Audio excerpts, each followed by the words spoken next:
কিরে, সব এসেছিস? আগে হ্যাঁ স্যার। বেশ বেশ, ঠিক আছে ঠিক আছে।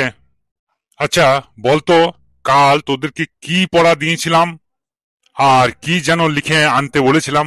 আরে কাল কি পড়া দিয়েছিলেন তা তো জানি না স্যার, তবে রচনা লিখে আনতে বলেছিলেন এটুকু মনে আছে স্যার। কাল তোদেরকে কি পড়া দিয়েছিলাম তা তোদের মনে নাই? পড়া করতে আসিস না ফাজলামো মারাতে আসিস স্কুলে?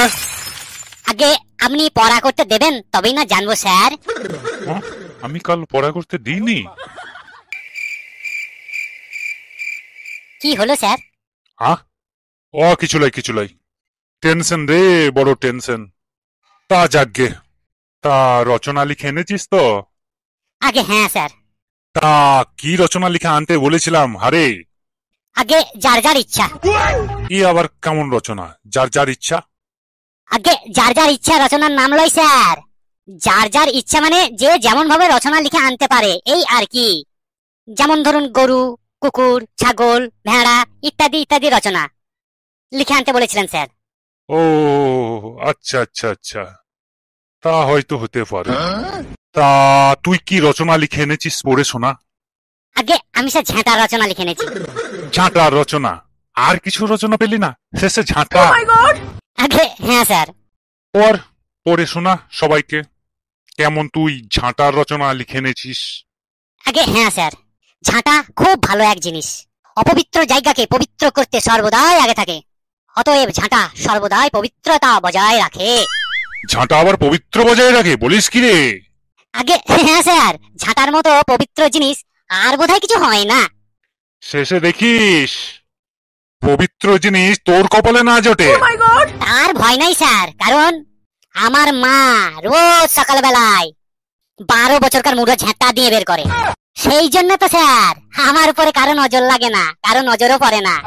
তাই দেখুন না স্যার, আজও কেমন আমি আটকুড়ো হয়ে বছর বছর কেমন আপনার ক্লাসেই আছি। আচ্ছা ঠিক আছে ঠিক আছে, আর কি কি লিখে এনেছিস পর? ঝাঁটা নজর সুরক্ষা কবচের মতো কাজ করে।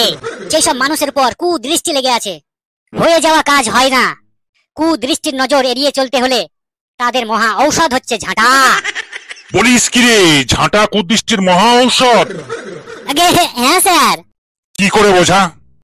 আর বোঝাতে না পারলে, বুঝলি, আর বোঝাতে না পারলে ঝেঁটিয়ে তোর ভূত ছেড়ে দেবো। আগে ঠিক আছে স্যার, এই যে আপনি যেমন বললেন না বোঝাতে পারলে ঝেঁটিয়ে তোর ভূত ছেড়ে দেবো। হ্যাঁ হ্যাঁ, তুই ঠিক শুনেছিস, তুই ঠিক শুনেছিস। ভয় পাবার কোনো কারণ নাই। না বুঝাতে পারলে ভূত কি রে, পেদনি পিশাচ যা আছে সব শুদ্ধ ঝেঁটিয়ে তোর কাছ থেকে বিদায় করব। তাহলে আপনি মানছেন তো ঝাঁটাতেই কুদৃষ্টি থেকে মুক্তি পাওয়া যায়? আচ্ছা আচ্ছা ঠিক আছে ঠিক আছে, আগে পড়। 12 বছরকার মুড়ো ঝাঁটা বহুত উপকারী তো, যদি কারো ঘরে থাকে, কিন্তু নাই, তবুও সাধারণ বয়সের মুড়ো ঝাঁটা হলেও চলবে। কেন রে?